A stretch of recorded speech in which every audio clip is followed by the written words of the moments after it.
Hello my dear students, welcome in political science class of class 11th and I am Hirlal sir from MLP International School Rajpura,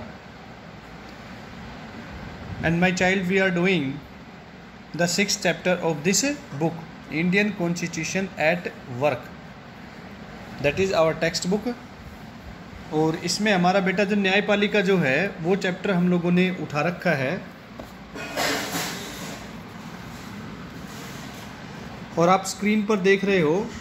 यहाँ पर आप लोगों के सामने एक लड़का है और कल मैं आपको बेटा बात बता देता हूँ। कल हम लोगों ने इसका चैप्टर किया था, इसका टॉपिक किया था जुडिशियल एक्टिविज़म, जिसका मतलब होता है न्यायिक सक्रियता। इसके अंदर हम लोगों ने बेटे दो चीज़ देखी थी। एक तो जनहित याचिकाएं का क्या मतलब होता है, कब उसकी शुरुआत हुई, इंग्लिश में जिनकी शॉर्ट फॉर्म SAL सेल और PIL यानी पब्लिक इंटरेस्ट लिटिगेशन, और ये हमारे पास है सोशल एक्शन लिटिगेशन। ये कल हमने यहाँ तक आपको समझाया था कि भाई ये कैसे जनहित याचिका जो है काम करती है, और इसकी शुरुआत 1979 में हुई जब कोर्ट ने फैसला किया कि भाई इस तरह की याचिकाओं पर विचार किया जा सकता है। तो बेटा जो जनहित याचिकाएं हैं जिन्हें PIL हम पब्लिक इंटरेस्ट लिटिगेशन के नाम से हम जानते हैं, या SAL, फिर आपको बता दूं SAL यानी सोशल एक्शन लिटिगेशन। अब इसमें कुछ मैं आप लोगों को बता दूं, ये बेटा कैसी याचिकाएं होती है। कल भी मैंने बताया था भाई प्रोटेक्शंस ऑफ द एनवायरनमेंट, पर्यावरण को भाई नुकसान हो रहा है, और मैनी अदर इश्यूज़ है वगैरह जो है। तो मोस्ट इम्पोर्टेंट व्हीकल ये हमारे पास, हम इसको मानते हैं। तो आइए कुछ हम अर्ली PILs यानी पब्लिक इंटरेस्ट लिटिगेशंस के बारे में, यानी कुछ प्रारंभिक जनहित याचिकाओं के बारे में बेटा हम बात करते हैं। इन 1979 newspaper published report about under trails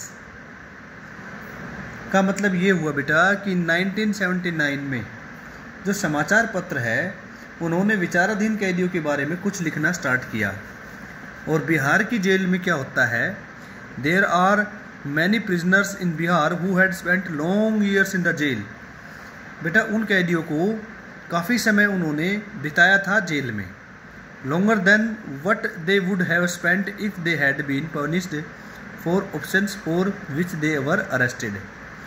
और उन्होंने उससे भी अधिक समय वहाँ पर बिता दिया जितनी उनकी जेल भी नहीं होनी थी।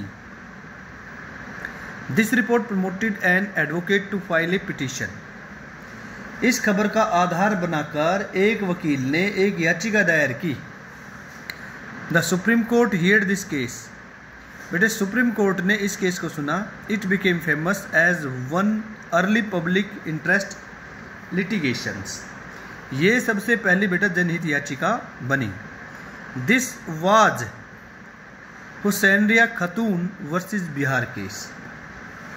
और मैं आपको ये बता दूं, ये सबसे पहली जनहित याचिका थी के रूप में प्रसिद्ध हुई। इस मुकदमे में हुसैनरा खातून बनाम बिहार सरकार के नाम से इसे जाना जाता है। और फिर जो दूसरी हमारे पास आती है इन 1980s, बेटा 1980 में a prisoner intimate of Tihar jail manage to send a scribble piece of paper to justice Krishna Iyer of supreme court narrating physical torture of a prisoner. बेटा 1980 में तिहाड़ जेल में एक बंदी ने सर्वोच्च न्यायालय के न्यायाधीश कृष्णा अय्यर को एक पत्र भेजा। इसमें कैदियों को दी जाने वाली यातनाओं का वर्णन किया गया। और इसमें क्या होता है, न्यायाधीश ने उसे ही एक याचिका मान लिया। यद्यपि बाद में न्यायालय ने पत्रों याचिकाओं के रूप में स्वीकार करने की प्रथा समाप्त कर दी, लेकिन यह मुकदमा सुनील बत्रा बनाम दिल्ली प्रशासन 1980 के नाम से शुरुआती जनहित याचिकाओं के नाम से प्रसिद्ध हुआ। तो ये यहाँ पर हमारा लिखा हुआ है लास्ट में, known as Sunil Batra versus Delhi administration. जो तिहाड़ जेल था उसमें दिल्ली जो एडमिनिस्ट्रेशन वो जिम्मेदार था, 1980 में केस लड़ा गया सुनील बत्रा के द्वारा।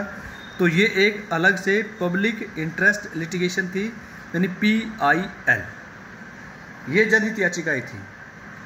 तो थ्रू यहाँ से हम देखेंगे द PIL यानी जनहित याचिकाओं के माध्यम से the court has expanded the idea of rights, न्यायालय ने अधिकारों का दायरा बड़ा कर दिया।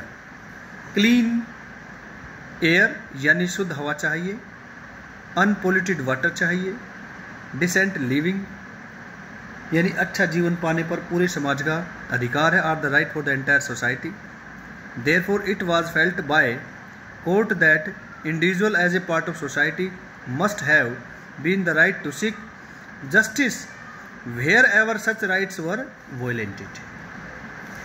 तो इस प्रकार के जो अधिकार है, तो हम इसके बारे में अगर बात करें कि भाई अच्छा जीवन सभी को अधिकार है, और न्यायालय भी मानता है कि समाज के सदस्य के रूप में अधिकारों के उल्लंघन पर व्यक्तियों को इंसाफ की गुहार लगाने का अधिकार है।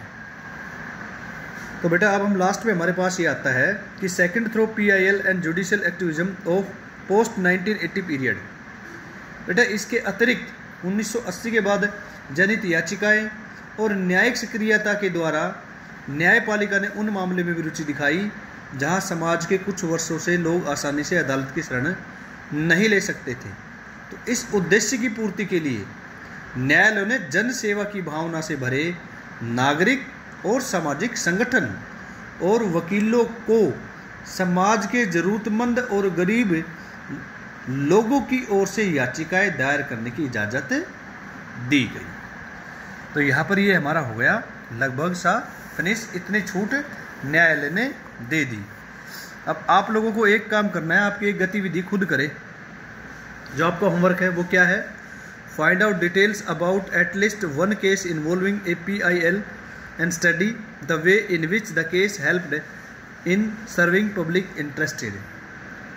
एक बार मैं आपको ट्रांसलेट कर देता हूँ। जनहित याचिकाओं के माध्यम से दायर कम से कम एक मुकदमे का ब्यौरा जुटाए और पता करें कि किस प्रकार इस प्रकार के मामलों से जनता के हितों की रक्षा हुई। एक केस आप लोगों ने उठाना है और उसकी प्रक्रिया आप लोगों ने बतानी है। That is your homework. आज की वीडियो में इतना ही बेटा। अब मैं आपको बता दूं, इसकी एक वीडियो हमारी और बनेगी, उसके बाद ये चैप्टर हमारा जो है एक तो नहीं दो वीडियो बेटा ये अब यहाँ पर फिनिश हो गया, कंक्लूजन आ गया। ठीक है, ओके। आज की वीडियो बेटा इतना ही। Thank you.